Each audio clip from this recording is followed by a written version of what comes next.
வணக்கம். இன்னைக்கு நாம ஒரு சின்ன கதை கேட்க போறோம். ஆனா இது ரொம்ப ரொம்ப ஆழமான ஒரு கதை.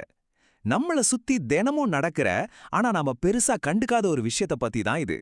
வாங்க கதைக்குள்ள போகலாம். முதல்லயே சொல்லிடுறேன், இது ஏதோ கற்பனை கதையெல்லாம் இல்ல. 100க்கு 100 உண்மையா நடந்த ஒரு சம்பவம். நம்ம வாழ்க்கையோட ஒரு சின்ன கண்ணாடி மாதிரி. சரி, கதையோட முதல் பகுதிக்குள்ள போவோம். இதோட தலைப்பு ஒரு சுவையான அனுபவம். ஆனா இது வெறும் சாப்பாட்டு சுவைய பத்தி மட்டும் இல்ல. இத தாண்டியும் சில விஷயங்கள் இருக்கு. அது ஒரு சனிக்கிழமை ராத்திரி நானும் என் மனைவியும் ஒரு கடைக்கு சாப்பிட போயிருந்தோம். அந்த கடை எதுக்கு ஃபேமஸ்னா அவங்களோட இடியாப்பத்துக்கும் தேங்காய் பாலுக்கும் தான். அடடா, அப்படி ஒரு சுவையா இருக்கும். அதுக்காகவே அங்க அடிக்கடி போறது எங்களுக்கு வழக்கம். அந்த கடையில இன்னொரு ஸ்பெஷல் என்னன்னா, அங்க கிடைக்கிற எல்லாமே 100% இயற்கையானது. எந்த செயற்கை சமாச்சாரமும் கிடையாது. அதனாலேயே அந்த சுவைக்கு ஒரு தனித்தன்மை இருக்கும். ரொம்ப மனநிறைவா இருக்கும். அந்த கடையை நடத்துறதே ஒரு முழு குடும்பம் தான். மனைவி தான் ஓனர். அவங்க தான் கல்லாவுல இருப்பாங்க. அவங்க கணவர் தான் மாஸ்டர். சூடா தோசை இடியாப்பம்னு செஞ்சு தள்ளுவாரு. அவங்களோட பையன் தான் எல்லாருக்கும் சர்வ் பண்ணுவான். ஒரு டீமா அவ்வளோ ஒற்றுமையா அந்த வேலையை செய்வாங்க. அவங்கள பார்க்கறதுக்கே ரொம்ப நல்லா இருக்கும். இப்போதான் கதையில ஒரு முக்கியமான திருப்பம் வருது. ஒரே இடத்துல ஆனா ரெண்டு வெவ்வேறு உலகங்களை நம்ம பார்க்க போறோம். அது என்னன்னு பார்க்கலாமா?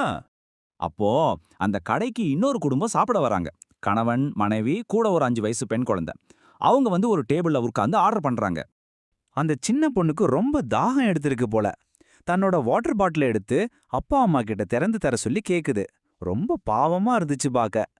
அப்போ அந்த பெத்தவங்களோட கண்ல என்ன தெரிஞ்சதுன்னு நினைக்கிறீங்க? தன் குழந்தையோட தாகமா? இல்ல அந்த குழந்தையோட ஏக்கமான முகமா? என்னவா இருக்கும்? அவங்க கண்ணுல தெரிஞ்சது குழந்தையோட தாகம் இல்லைங்க. 2 பேர் கையிலயும் இருந்த போனோட ஸ்கிரீன் வெளிச்சம் மட்டும்தான். சுத்தி என்ன நடக்குதுன்னே அவங்களுக்கு தெரியல. அவங்க வேற ஏதோ ஒரு உலகத்துல இருந்தாங்க. கொஞ்ச நேரம் கேட்டு பார்த்துச்சு அந்த புள்ள. யாரும் கண்டுக்கவே இல்ல. கடைசியில அந்த சின்ன குழந்தையே கஷ்டப்பட்டு எப்படியோ அந்த பாட்டில திறந்து தண்ணி குடிச்சிருச்சு. அந்த வயசுலயே ஒரு ஏமாற்றத்தோட தனக்குத்தானே உதவி செஞ்சுக்க கத்துக்கிடுச்சு. இப்போ பாருங்க, ஒரே இடத்துல 2 குடும்பம். ஆனா எவ்ளோ வித்தியாசம்! ஒரு பக்கம் அந்த கடைக்கார குடும்பம். அவங்க கிட்ட கவனம், ஒற்றுமை, ஒரு நோக்கம் இருந்துச்சு. இன்னொரு பக்கம் இந்த கஸ்டமர் குடும்பம். அவங்க கிட்ட கவனச்சிதறல், தனிமை, அப்புறம் கையில இருந்த அந்த டெக்னாலஜி, இது மட்டும்தான் இருந்துச்சு. சரி, இந்த சின்ன சம்பவத்திலேருந்து நாம புரிஞ்சுக்க வேண்டிய விஷயம் என்ன? அதுதான் இந்த கதையோட முக்கியமான கரு. நாம கத்துக்க வேண்டிய முதல் பாடம் இதுதான். நம்ம கையில இருக்கிற ஃபோன் மேல நாம எவ்ளோ பெரிய மயக்கத்துல இருக்கோம்னு யோசிச்சு பாருங்க.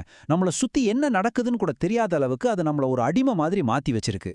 2வதா நம்ம கத்துக்க வேண்டியது ஒரு அழகான விஷயம். அந்த கடைக்கார குடும்பம் மாதிரி ஒரு நோக்கத்தோட எல்லாரும் ஒன்னா சேர்ந்து உழைக்கும்போது அதுல ஒரு தனி கௌரவமும் ஒற்றுமையும் இருக்கு. அது ரொம்ப உயர்வான